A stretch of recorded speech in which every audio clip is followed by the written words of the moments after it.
sastra. Kenapa ya, menurut Bang Aris belakangan itu jarang sastrawan dari Cirebon muncul namanya ke permukaan, paling nggak skala nasional mungkin? Ya iya, untuk sekarang tuh kalau kita lihat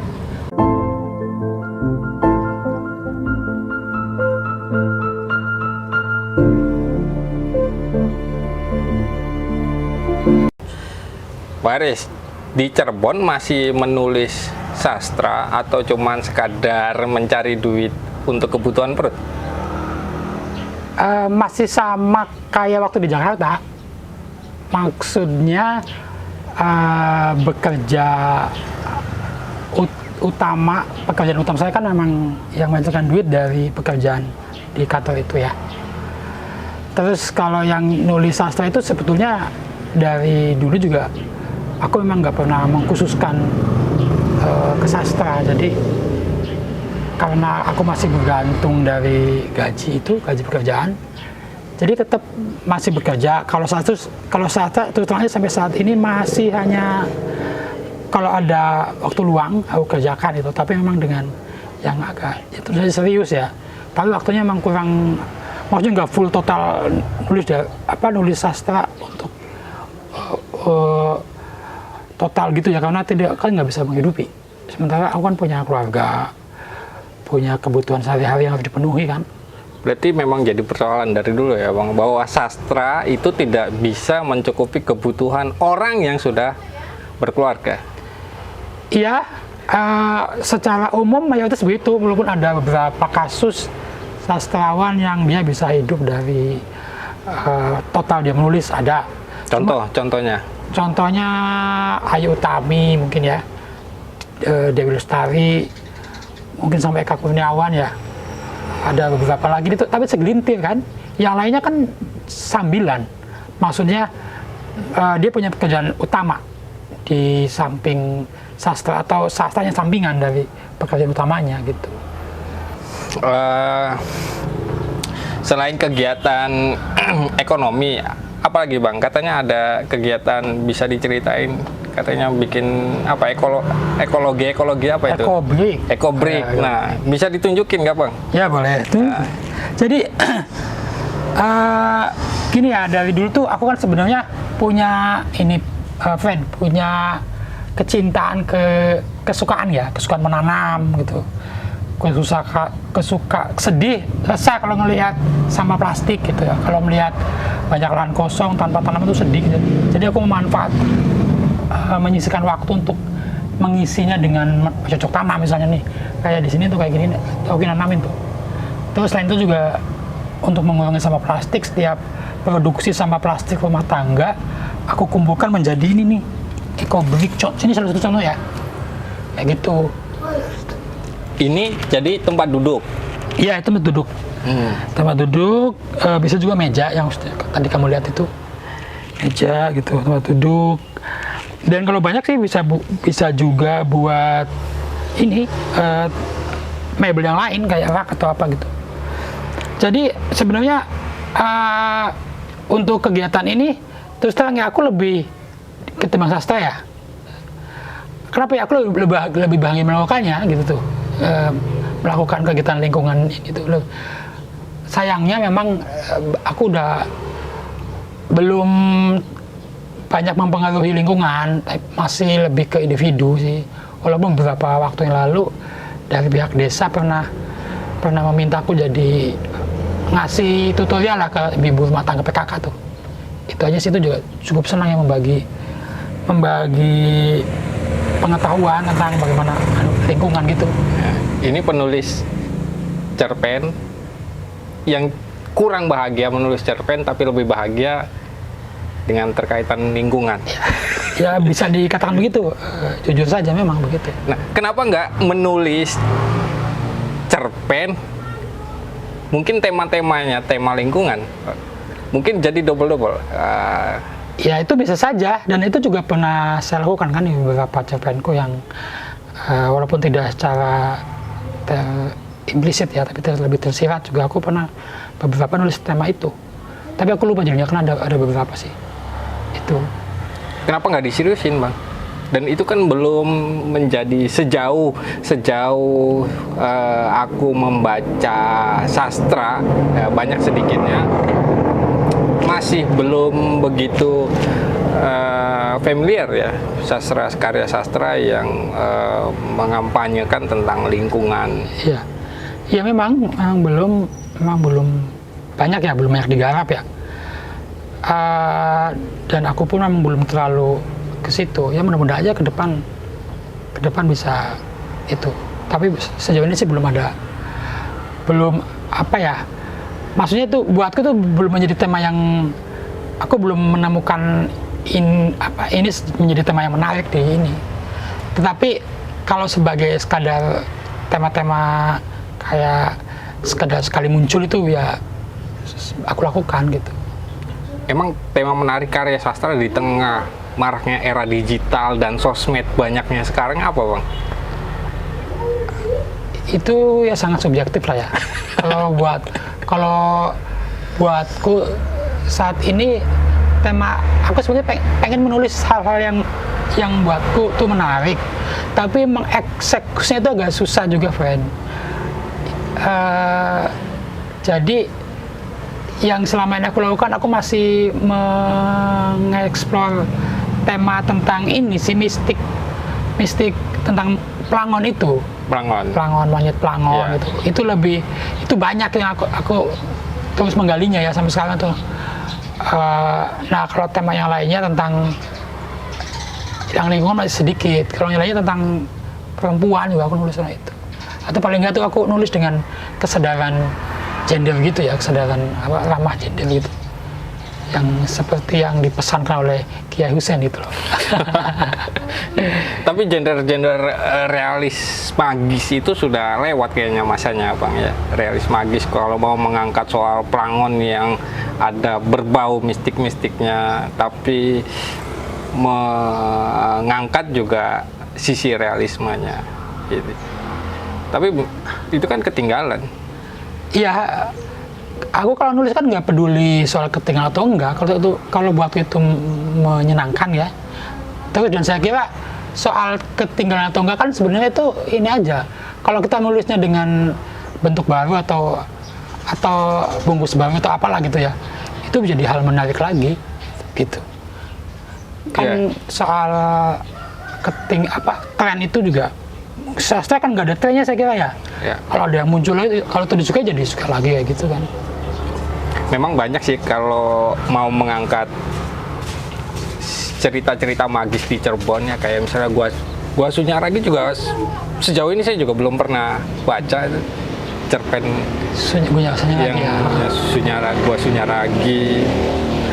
Terus banyak situs-situs juga di Cirebon. Kenapa nggak coba eksplor itu juga, Bang? Nah, itu juga mungkin di sini aku akan kayak membuat semacam pengakuan ya, Fred ya. Aku orang Cirebon, tapi aku masih asing dengan lokalitasku, Fred. Maksudku, aku kan dari kecil meninggalkan daerah ini ya, Cirebon. Sejak aku lulus SMA, aku langsung menjadi buruh di Tangerang ya. Jadi aku nggak intim banget dengan lokalitasku. Aku menulis pelangon pun jujur saja itu aku nggak pernah survei data ke pelangon loh. Aku cuma membaca-baca terus lewat sebentar saja gitu. Makanya waktu aku nulis cerpen judulnya Pelangon yang di Motif Kompas itu juga judulnya menurut Jai salah. Karena itu aku pakai pelangon, PELA. Iya. Pakai E ya, pelangon. Sebenarnya aslinya kan pelangon nggak pakai gitu. Itu salah gitu loh. Itu karena kurang risetnya itu, aku lebih banyak ke intuisi dan imajinasi ya. Aku nggak ada riset langsung datang. Survei ke lapangan lebih ke pustaka ya. Pustaka pun nggak banyak sih itu. Aku bukan pengarang yang rajin. Itu pelangon. Itu posisi pelangon tuh persis di belakang rumahku, Bang. Sekarang ini? Iya, dekat. Kepribadian maning, Mas Freddy, takon nama maning, so dan. Jadi ini hasil kameramen dideketin. Nih, ini Hasil kreasi apa sih namanya tadi, Bang? Ecobrick. Ecobrick itu secara harfiah kan batu bata ramah lingkungan. Iya. Jadi sebenarnya ini selain untuk bisa dibikin mebel gitu ya, kayak kursi, bangku dan lain, meja, itu sesuai namanya ecobrick itu batu bata, jadi bisa dibuat batu bata. Kan plastik ini hancurnya lama ya, bisa ratusan tahun kan, malah ribuan. Itu sekuat itu gitu loh. Nah, jadi ini ecobrick buatan dan idenya Bang Haris. Enggak, Ecobrick. itu bukan ideku sih. Ini karya ini, Oh, karya okay. ini. Saya nunjuk ini, Pak. Ini karyanya. Nah, ada mungkin nanti idenya kita minta Bang Haris buatin dong, buat lemari. Nah, mungkin siapa yang mau minta karya Bang Haris lemari Ya, betul. dari ekologi bisa hubungin Bang Haris. Ecobrick. Apa? Ecobrick. Ecobrick. Oke. Brick. Ecobrick. Eko lingkungan, berarti itu batu bata. Batu bata ramah lingkungan. Ecobrick. Nah, balik lagi nih Bang ke sastra. Kenapa ya, menurut Bang Haris belakangan itu jarang sastrawan dari Cirebon muncul namanya ke permukaan, paling nggak skala nasional mungkin? Ya, iya, untuk sekarang tuh kalau kita lihat dari waktu angkatanku ya, waktu angkatanku di atasku itu kan ada Mas Alwi, terus ada sebelum Mas Alwi itu ada Edi Jusanan tuh nggak? Ya. Edi Jusanan, terus sebelumnya lagi ada Nano mungkin sebentar di sini. Ya. Di Cirebon tuh secara ini memang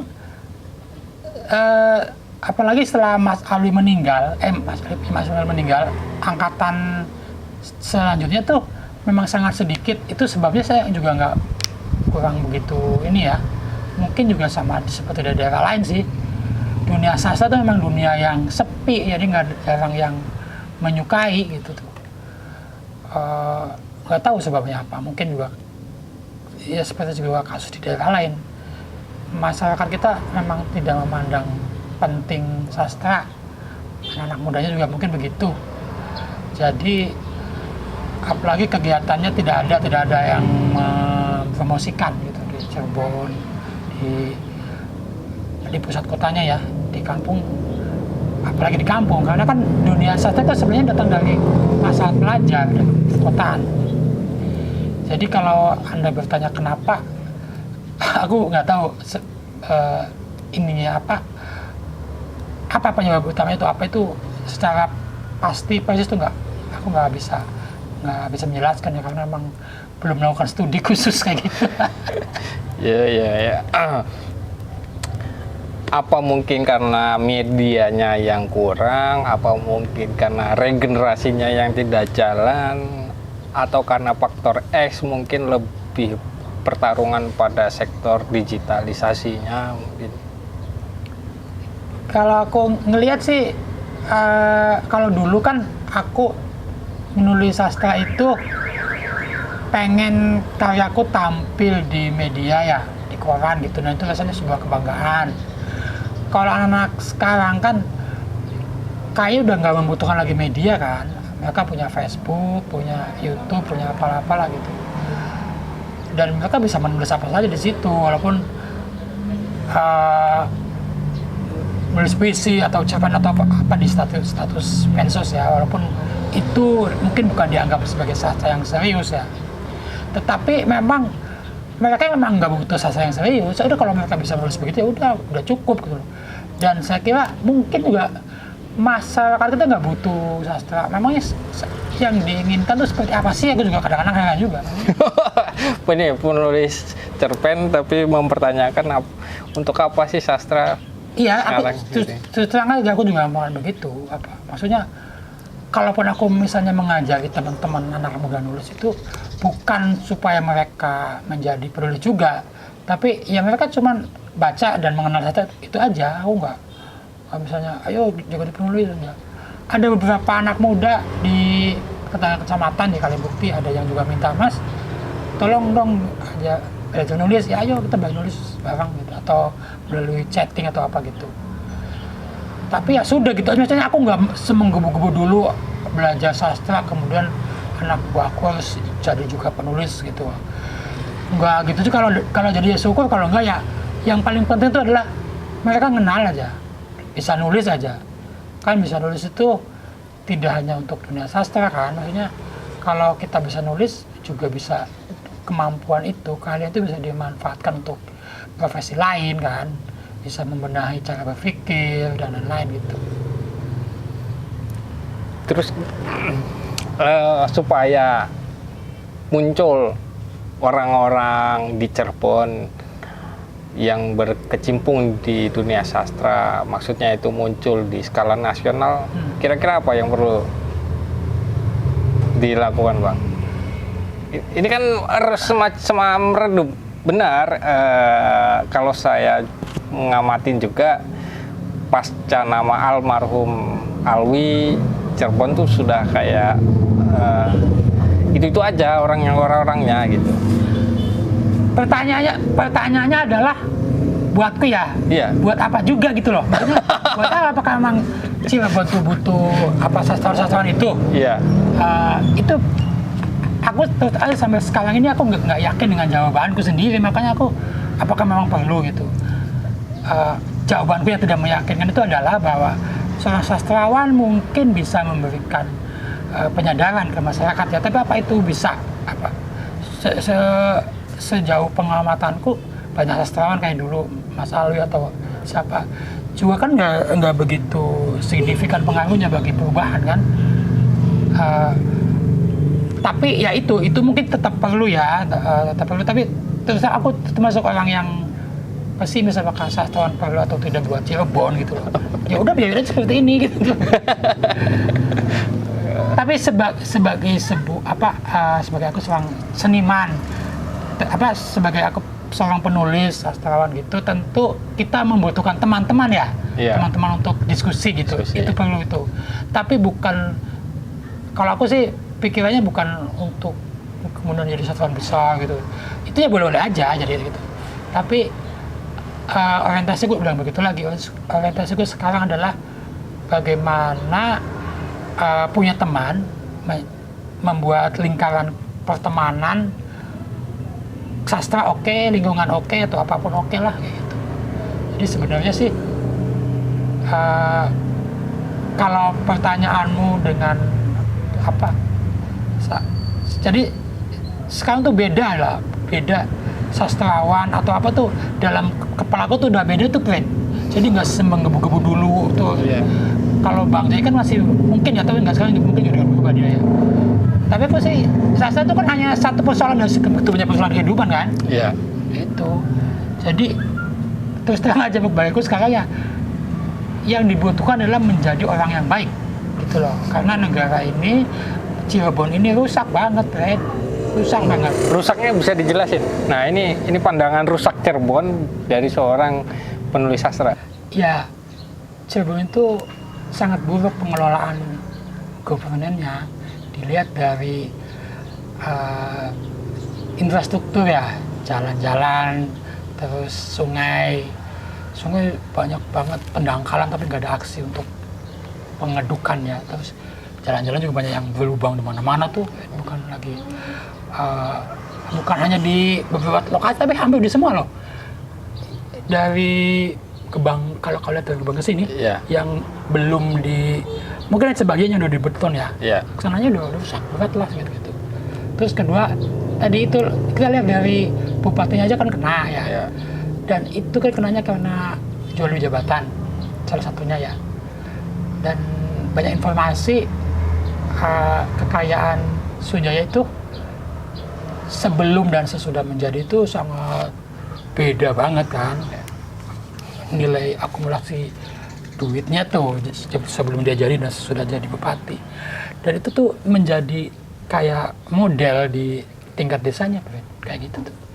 Jadi ketika kepala desa naik, terus ada pergantian perangkat desa, yaitu siapa yang mau masuk di balai desa harus menyediakan mahar dalam jumlah tertentu ya, bahkan saya bisa berani sebutkan itu minimal 10 sampai 20 juta.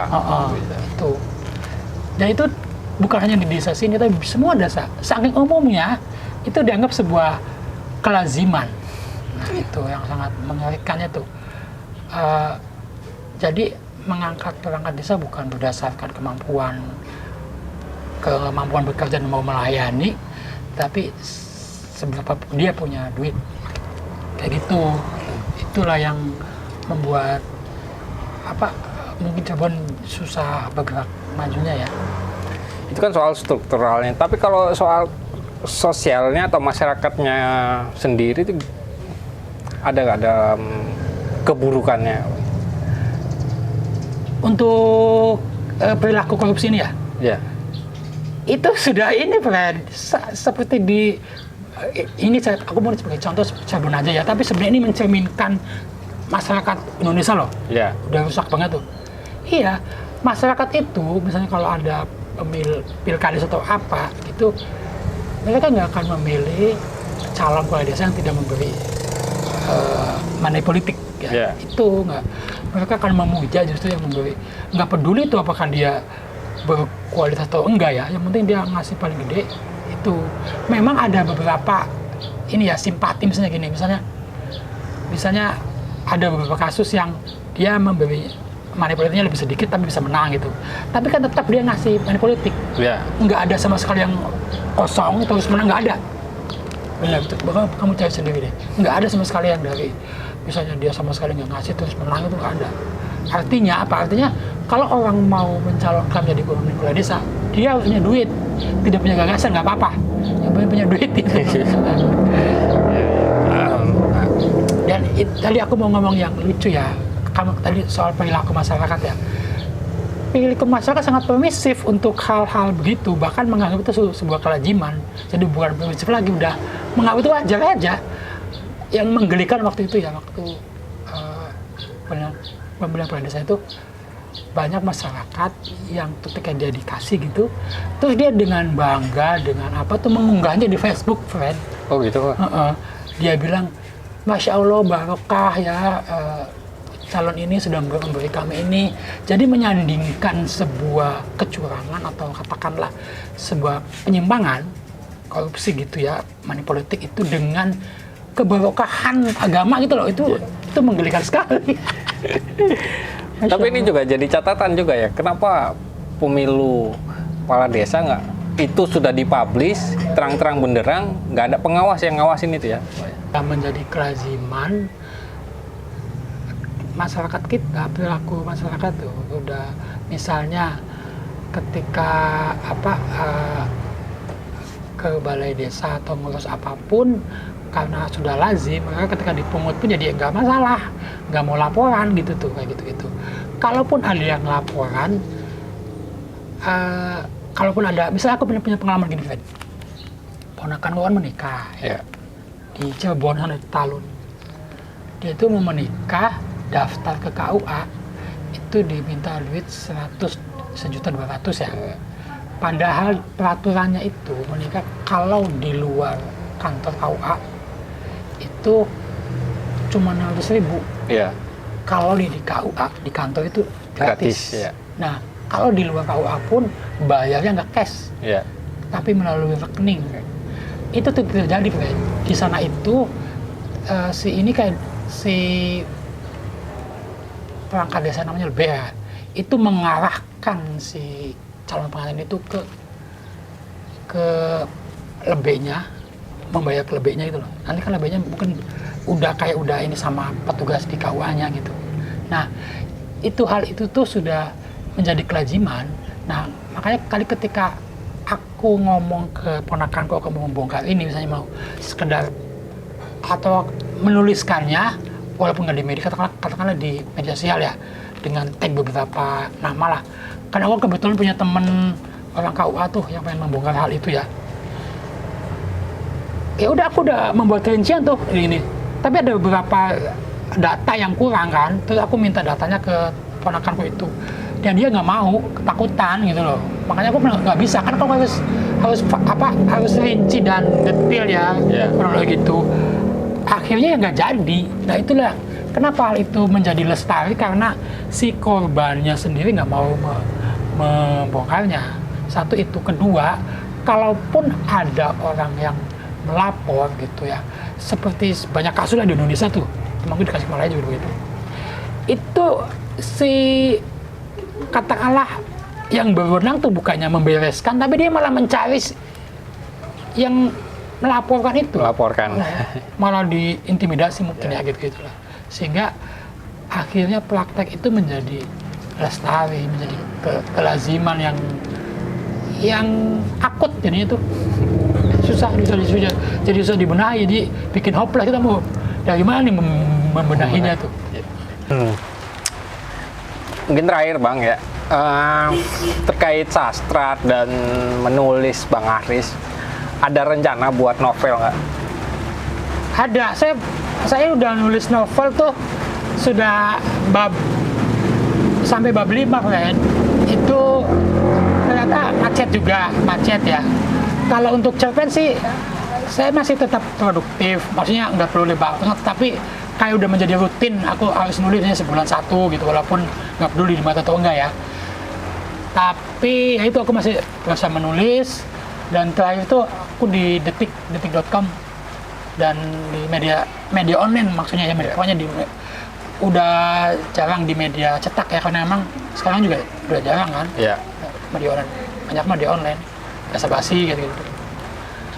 Dan seperti penulis lainnya, ya mau dikumpulin nanti dibikin buku kayak gitu kan. Bukuku yang terakhir itu kan kumpulan cerpen juga tuh. Udah tahu mungkin ya? Udah. Yang monyet-monyet itu. Nah itu basa-basi. Terus yang kalau untuk novel masih lagi proses lah. Maksudku mungkin ini masih satu sih sebenarnya kemalasanku aja ya. Satu itu kemalasan, utamanya sih mungkin kemalasan. Tapi ada kalau ini bisa dijadikan sebuah alasan ya. Pekerjaanku tuh terus aja sibuk banget sih. Maksudku pekerjaan utama tuh ya, itu sebenarnya kan aku nulis editorial. Itu nggak bisa ditinggalin, itu yang agak melelahkan juga. Makanya ketika setelah saya itu ya aku belum jadi udah kayak udah terkuras tuh kan. Paling setelah itu aku lebih banyaknya membaca kan kalau kita ngerujuk ke penulis hebat, dia dalam kondisi tertekan malah bisa kan. Nah itu kalau itu bisa jadi alasan, itu terlalu sudah terkuras oleh kerjaan utama, sehingga yang paling kuat jadinya hanya nulis cerpen atau nulis buat ngisi blog. Kalau cerpen kan napasnya pendek ya, lebih bisa diselesaikan hanya beberapa, lebih cepat lah, idenya segini. Novel kan harus punya napas panjang kan, itu yang membutuhkan effort yang lebih besar, dan aku belum bisa mencapainya tuh. Tadi yang udah 5 bab itu soal apa itu? Atau topiknya apa itu Bang? Topiknya tentang ini, lokal sih. Lokal, Cirebon. Tentang lokal Cirebon, tentang ada tentang pabrik gulanya, ada setting di sini lah, kayak gitu. Itu tadi ada tema lokal, dan tentang ini juga sih, tentang bagaimana ada mistisnya, tapi juga ada praktik bagaimana patriarkis itu begitu kuatnya gitu, bahwa perempuan tuh ditindas katakanlah gitu ya, dalam hubungan rumah tangga dan sosial itu. Ya wes, bab 5 kita tunggu, mungkin tahun depan keluar cerpen Bang Aris. Cerpen sih? Novel Bang Aris. Semoga nanti ada next vlog lagi dengan Bang Aris, novelnya sudah keluar. Amin. Assalamualaikum.